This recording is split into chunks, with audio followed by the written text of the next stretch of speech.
Hey, what's going on, guys? Gunshed here, and welcome! So, I've finally had some final bits fitted to the Himalayan, including panniers, ready for touring and trips. So as I say, I finally had panniers fitted, all hunky-dory. So now I've just got to get this fully run in properly now. But I was looking at different pannier options for the Himalayan. Decided to go for the standard RE ones because they don't stick out.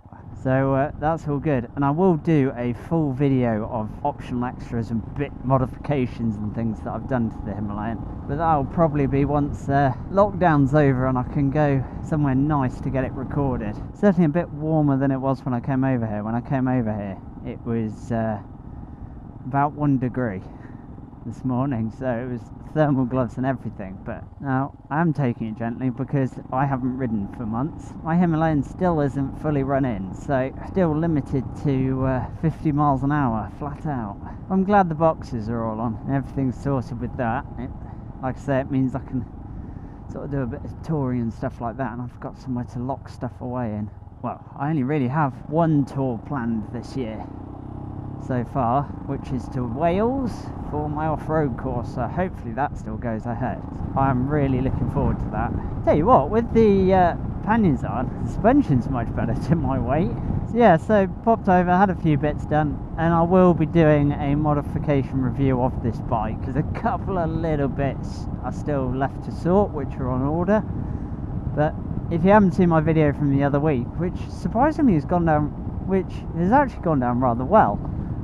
You know, there's various delays with shipments and parts, etc. So, you know, nothing massively vital. It's just a couple of finishing touches to the Himi. But I am adoring being out on a bike today, even when it was freezing cold this morning. Oh, and also I've bought a new camera. I bought a GoPro Hero 7, which, as you'll appreciate on this road, has image stabilisation. I'm waiting on a mic adapter, but I'm also waiting to get my off-road helmet once the shops reopen.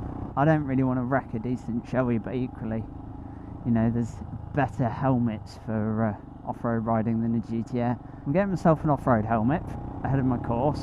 I'll wait till I've got that before I start playing around with the GoPro, because what I don't want to do is stick loads of stuff to this helmet, because obviously I've already got the drift mount on it.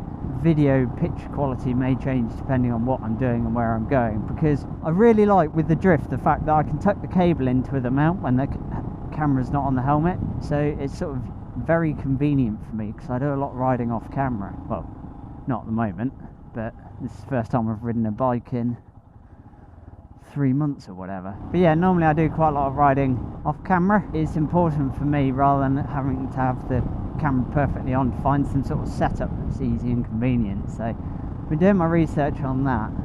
Due to especially, you know, the roads I ride and stuff like that, it's much better to have camera with image stabilisation, and unfortunately, as much as I like drift, they don't have a camera with it.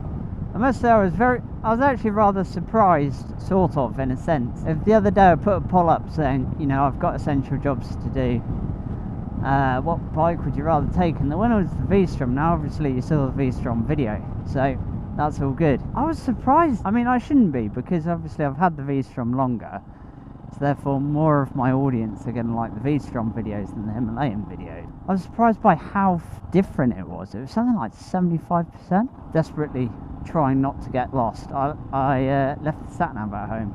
The last time I was meant to come through this way was on the Tiger 900 test ride. We all know what happened there. I got incredibly lost and ended up spending the majority of it on motorways. It's amazing, sort of, not necessarily how nervous, but how rusty you get when you've not ridden a bike for ages. You know, just your sight lines are wrong. You're looking more there than up where that car is, and it takes a bit getting used to, really. Once I get to this roundabout, I know where I am, so it's not too bad. I said touch, rather bumpy.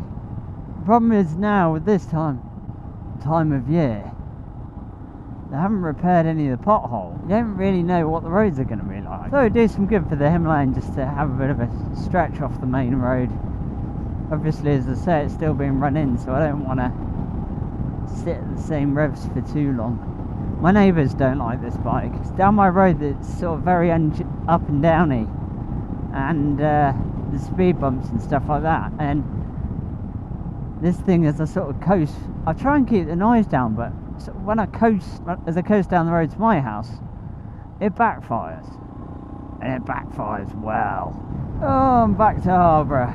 That is my essential journey done, and I'm actually really pleased. They'll look a little bit better once I've dropped the bike a few times. I don't like shiny panniers. I mean, if they're ABS and plastic, fair enough, but I think the metal ones look a lot better when they've been dinged and dented a few times. You know, covered in stickers and beaten within an inch of their life.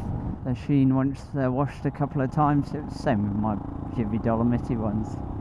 I know I'm the one riding a bike, but I genuinely, like, I've not been out for, well, I've been out of the house, like, for a walk and stuff.